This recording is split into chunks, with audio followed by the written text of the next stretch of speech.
Hello jawans, welcome to Maran vlogs. V square mall பார்த்துக்கோங்க. தீபாவளி அதுமா அந்த நாள் படத்துக்கு போய்ட்டு என்ஜாய் பண்ணிட்டு தனி வைப். அது ரொம்ப ரொம்ப ஹாப்பியாக இருக்கும். புது ட்ரெஸ்லாம் வாங்கிட்டு பட்டாசுலாம் வெடிச்சுக்கிட்டு பயணம் கொண்டாடிருப்பீங்க. அந்த டியூடு மூவி ரிவ்யூ நீங்கள் கேட்டிருப்பீங்க, பார்த்துருப்பீங்க. மூவி பார்த்துருப்பீங்க, ஃபுல்லாக ரிவ்யூ கேட்டிருப்பீங்க. சில பேர் ஒரு நல்லா இருக்குன்னுவாங்க, நல்லான்னு சொல்லுவாங்க. ஆனால் என்னை பொறுத்த அளவுக்கு டியூடு வந்து ஒரு ரொம்ப ரொம்ப கேவலமான மூவி. ஒரு கதை வந்து ரொம்ப மட்டமான கதையாக இருக்குது. அதாவது சென்டிமெண்ட்டாக பார்க்கும்போது அந்த கேஸ்ட் வரியை பார்ப்பாங்க. அப்புறம் பொண்ணு ஃபீலிங்ஸை புரிஞ்சுன்னு சொல்லுவாங்க. அந்த தாலி வந்து ஒரு புனிதமான ஒரு செயல் இல்லையா? அது வந்து எல்லாருமே ஆசீர்வாதம் வாங்கிட்டு நம்ம கடவுள்கிட்ட வேண்டிக்கிட்டு அது புனிதமான கட்டுறது. கோயில் மேலே கட்டுவோம், இல்லை அப்படின்னா மண்டபத்தில் கட்டுவோம். கோயிலெலாம் வந்து பழனி முருகன் கோயிலில் கல்யாணம் பண்ணுறோன்னா வந்து ஒரு புனிதமான அந்த தாலி 3 முடிச்சுன்றது சாதாரண முடிச்சில்லை. ஆனால் அதை போயிட்டு சும்மா வந்து கட்டிக்கினானா அவன் வந்து வச்சுக்கினானா என்னடா இது? என்ன கதை இது? பிரதீப் ரங்கநாதன் நடித்தது லவ் மூவியில் இது ஒரு 3வது படம். ஆனால் இந்த 3வது மூவி ரொம்ப ரொம்ப ரொம்ப மட்டமான மூவி. சுத்தமாக வந்து தூக்கம் வெடுத்துட்டேன். அந்த காமெடி இருக்குது, கிரிஞ்சாக காமெடி பண்ணுறாங்க. காமெடி வந்து கிரிஞ்சாக இருந்துச்சு. சரத்குமார் தேவையே இல்லை இந்த ஒரு படத்தில்.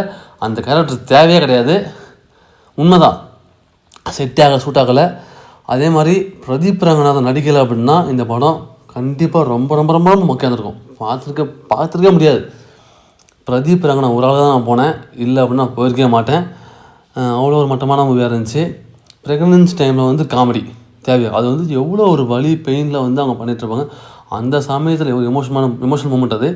அங்கே ஒரு காமெடி, கிரிஞ்சான காமெடி. என்னங்க இதெல்லாம் சாத்தியமா? அதாவது ஃபஸ்ட்டு எடுத்த 2 மூவியுமே வந்து லைஃப்பில் வந்து நம்ம லைஃப்பில் வரக்கூடியது தான், சரிங்களா? நம்ம பொண்ணு விட்டு போகிறது, நீ வந்து ஒழுங்காக இல்லை அப்படின்னா போகிறது, அது வந்து சாத்தியம்தான், இல்லைன்னு சொல்ல. ஆனால் இது வந்து ஒரு ரொம்ப ரொம்ப பிடிக்காத மூவியாக இருக்குது. தயவு செஞ்சு போய் பார்த்துடாதீங்க. பார்க்கவே கூடாத ஒரு மூவி இது. அப்படி ஒரு மூவி இது.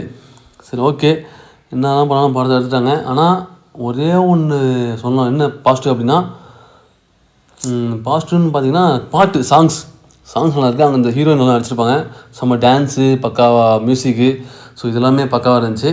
இந்த படத்தில் ஒரே பாசிட்டிவ் பாயிண்ட் அது மட்டும்தான், வேறு எதுவுமே கிடையாது. காமெடியும் கிரிஞ்சாக இருக்குது, ஒரு ட்விஸ்ட்டும் இல்லை, ஒன்றுமே இல்லை. ஃபஸ்ட்டு 2 மூவியில் ட்விஸ்ட்டு இருந்தாங்க, படம் நல்லா இன்ட்ரெஸ்ட்டாக போவோம். ட்விஸ்ட்டு இல்லை அப்படின்னா நல்லாவே இருக்காது. அதுவும் ஃபைட் சீனும் அந்தளவுக்கு ரொம்ப ஒரு மொக்கையாக இருக்குது. ஸ்டார்டிங் சீனே வந்து ரொம்ப ஒரு கிரிஞ்சாக இருந்துச்சு.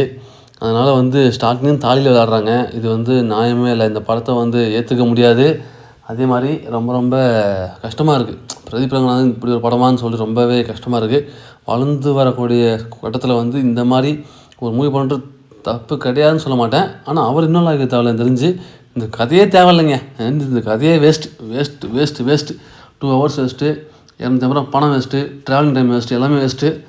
வந்ததுக்கு வி ஸ்கொயர் மேலே வந்து பாருங்கள். அதாவது இங்கே என்ன ஒரு புதுமையான ஒரு விஷயம் அப்படின்னா, ஆர்டர் வந்து உள்ளேருந்து எடுப்பாங்க. உள்ளே வந்து ஆர்டர் எடுத்துகிட்டு போய் வந்து கொடுப்பாங்க. நீங்கள் வந்து வெளியே போகணும் அவசியமே இல்லை. இன்டர்வியூ போய்க்கலாம், வாங்கலாம், தப்பு இல்லை. ஆனால் சப்போஸ் வந்து பசிக்கும் இல்லையா, படம் பார்த்துட்டு போர் அடிக்கும். ஸோ அந்த டைமில் வந்து அவங்களே வந்து ஆர்டர் கேட்டு அவங்களே வந்து சர்வீஸ் பண்ணுறாங்க. ஸோ நல்லாயிருக்குது. இந்த ஒரு திட்டம் நல்லாயிருக்கு. எல்லா தாட்டிலையும் கொண்டு வாங்க. கூடிய சீக்கிரம் வந்து நம்ம ஒரு பெஸ்ட் மூவியாக பார்க்கணுன்னு நினைக்கிறேன். பாருங்கள், பார்த்தீங்களா, நான் சர்வீஸ் பண்ணுறாங்க. ஸோ தேங்க்யூ, ஜெய்ஹிந்த், பை நெக்ஸ்ட் ஸ்டுடியோ.